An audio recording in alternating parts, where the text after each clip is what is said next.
গানের অন্যতম অনুষঙ্গ বাদ্যযন্ত্র, একটি ছাড়া অন্যটি পরিপূর্ণ নয়। চট্টগ্রামে যারা এসব বাদ্যযন্ত্র তৈরি করেন তারা বংশ পরম্পরায় এই কাজে জড়িত। তবে প্রযুক্তির দাপটে আদি বাদ্যযন্ত্রের কদর কমতে থাকায় কারিগরদেরও দুর্দিন চলছে। বাপ দাদার পেশা ধরে রাখলেও এখন সংসার চালানোই দায়। ৩০ বছর ধরে হারমোনিয়াম তৈরি করছেন দীপন তালুকদার। বাবার কাছ থেকে নিয়েছেন দীক্ষা।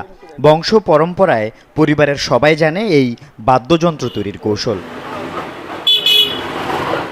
কেরোসিন কাঠ আর প্লাস্টিকের উপকরণ দিয়ে একটি হারমোনিয়াম তৈরিতে সময় লাগে 7 দিন।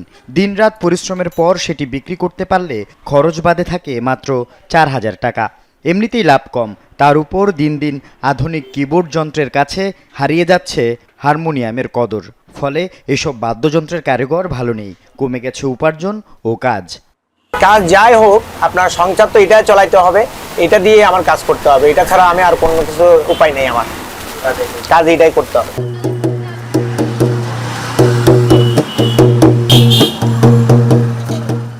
তার মতোই চট্টগ্রামে এই দোকানের কারিগররা পুরো জীবন পার করেছেন তবলা তৈরিতে। তাল তরঙ্গ নামের এই দোকানটি 80-র দশকের। তাদের মুখেও ব্যবসা মন্দের গল্প।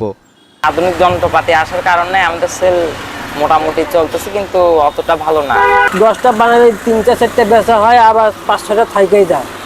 কিন্তু আবার এগুলো কত সময় বেশি দিন রাখলে আবার নষ্ট হয়েও যায়, চামড়াগুলো আবার লাগাইতে হয়।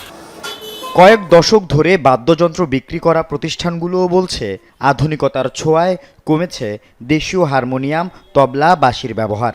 বিক্রি কমায় দোকানে তুলনামূলক বেশি রাখা হচ্ছে কিবোর্ড, প্যাড ও ড্রাম। দোতারার পরিবর্তে এখন ইউকুলেলেটাকেই এস্টাবলিশ করেছে অনেকেই। বাঁশিটা কিবোর্ড থেকে দিচ্ছে, ভায়োলিনটা কিবোর্ড থেকে বাজাচ্ছে।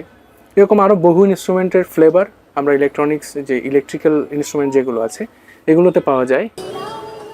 আল আমিন শিকদার, যমুনা নিউজ, চট্টগ্রাম।